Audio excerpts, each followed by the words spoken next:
자, 저희가 지금 비상의원 총회 중인 국민의힘 우재준 의원을 전화 연결해놨습니다. 자, 한번 연결해 보겠습니다. 의원님 나와 계십니까? 네, 안녕하십니까. 네, 우재준 의원입니다. 의원님. 네, 지금 의원 총회 중에 전화 연결을 하고 있는 것 같은데 의원 총회가 지금 마무리가 되어 가고 있습니까? 상황이 어떻습니까, 일단? 아닙니다. 의원총회는 한창 진행 중이고요. 여러 가지 의견들이 많이 개진되고 있습니다. 지금 최고위에서 지금 조금 전에 정광재 대변인께서 전해주셨는데 윤석열 대통령의 탈당을 요구하고 있는 그런 상황, 그리고 국무위원 전원 사퇴 이런 얘기들이 오고 갔다고 하는데 거기에 대해서 현재 의원총회에서의 분위기는 어떻습니까? 찬성하시는 분도 있으시고요. 지금 상황의 엄중함, 그리고 어제 비상계엄이 잘못되었다는 거에 대해서는 모든 의원들이 거의 동의를 하십니다. 그럼에도 불구하고 사후 수습책이 어떻게 해야 하는지에 대해서는 조금씩 이견은 있는 상황입니다. 그래서 한 개 개별 3개의 조건 중에서도 어떤 것들은 더 필요하다, 또는 어떤 것들은 이것 좀 적절치 않지 않느냐, 이런 부분들에 대한 이야기는 계속해서 성토가 나오고 있는 상황입니다. 말씀 주신 것 중에 적절치 않다라고 지목되는 것은 어떤 게 있는 겁니까? 대통령 탈당이 과연 충분히 국민들에게 어느 정도의 우리 이 잘못을 해결하는데 충분히 국민들을 설득한 충분한 대안이 될 수 있냐, 이런 부분들에 대해서도 여러 가지 이야기가 나오고 있습니다. 탈당이 충분하지 않다는 방향인 건가요? 아니면 탈당은 부적절하다라는 뜻인 건가요? 두 가지 방향 모두 나오고 있다고 보시면 됩니다.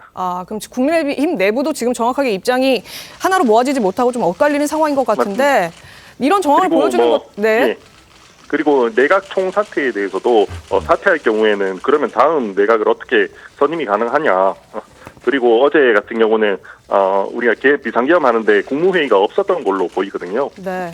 그러면 다른 국무위원들한테 이 책임을 넘기는 게 맞느냐, 이런 부분에 대한 이야기도 나오고 있는 상황입니다. 국무회의가 없었다고 얘기를 하시는 건가요, 지금? 그런 걸로 보이고 있습니다. 네. 그 국무회의 있었는지 없었는지 여부에 대해서도 누가 좀 객관적으로 사실 확인을 하고 있는 분들이 계신가요, 당내에? 모르겠습니다. 개별적으로 알고 있는 장관들이나 이런 분들한테 물어서 이렇게 사실 확인을 하고 있는 걸로 보입니다. 직접적으로 장관에게 개별적으로 연락을 해서 사실 확인을 하고 있는 상태다.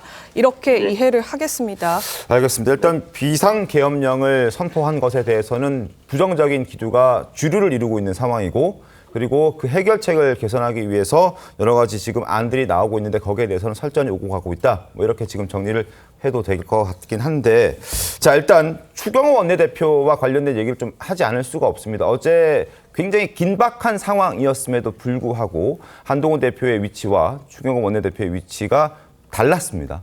그러니까 추경호 원내대표는 의원들에게 당사로 모여라라고 문자 메시지를 보낸 것으로 전해지고 있고, 한동훈 대표는 국회 본청으로 모여라라고 얘기를 하면서 당 내에서도 어제 같은 상황에서조차도 엇갈리는 모습을 보여줬다는 부분에 있어서 설명을 좀 듣고 싶습니다.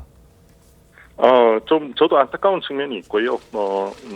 물론 워낙 이게 저희 당 내에서도 어제 상황에 대해서 알고 있었던 사람이 전혀 없는 걸로 보입니다.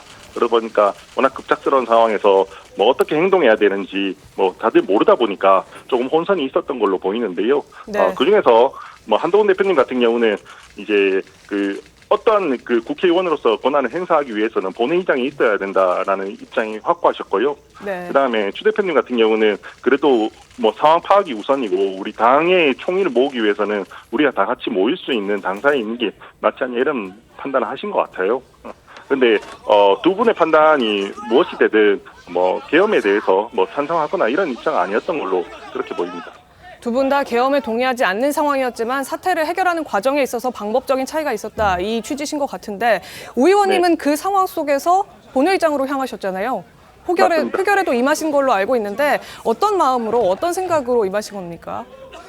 저는 물론 저도 계엄이 어떤 상황에서 나온 건지 어떤 계엄인지 알 수 없었지만 정말 최악의 경우에는 민주당과 같이 하더라도 그래도 계엄을 해제하는 표결권을 행사해야 한다고 생각하고 있었기 때문에 그래도 본회의장에 대기하는 게 맞다고 생각했습니다. 네. 어제 본회의장에 있었던 18명의 의원들의 생각도 우 의원과 동일하다고 봐도 괜찮을까요? 뭐 비슷하다고 생각합니다. 그리고 조금 전에 말씀하시는 과정 중에서 일단 비상계엄은 잘못됐다는데 큰 의견은 없는 것 같은데 세 가지 조건을 말씀하셨습니다. 그러니까 대통령의 탈당과 국무위원의 전원 사퇴 그 외 하나가 더 있다는 말씀이었는데 그게 하나가 무엇인가요? 그거는 뭐 추후에 공개될 걸로 보입니다. 말씀하시기 곤란한 건가요? 예. 뭐 제 입으로 말씀드리기보다는 아마 조만간에 말씀드리게 될 것 같으니까요. 왜냐하면 의원총회에서 또 그런 부분이 조금 수정이 있을 수도 있잖아요. 예. 그런 부분까지 반영해서 나오는 게 맞다고 생각합니다. 야당에서는 국방장관 해임 문제, 이제 그 계엄령에 대해서 건의한 직접 당사자인 국방장관에 대한 해임 요구를 하고 있고, 이에 더해서 지금 아까 강성필 부위원장 말씀 주셨지만 대통령에 대한 탄핵도 추진돼야 된다 이런 입장으로 지금 알려지고 있는데 이 부분이 논의가 되고 있는 겁니까? 그 부분도 의견은 나오지만 뭐 종합적으로 여러 가지 의견이 나오고 있다고 보시면 됩니다. 네. 알겠습니다. 자, 우재준 의원과 이야기를 해봤습니다. 어제 국민의힘에서 표결을 행사한 18명 중에 한 분이었습니다. 우재준 의원과 전화통화해봤고 여러 가지 의견들을 좀 들어봤는데 우재준 의원님 연결 고맙습니다.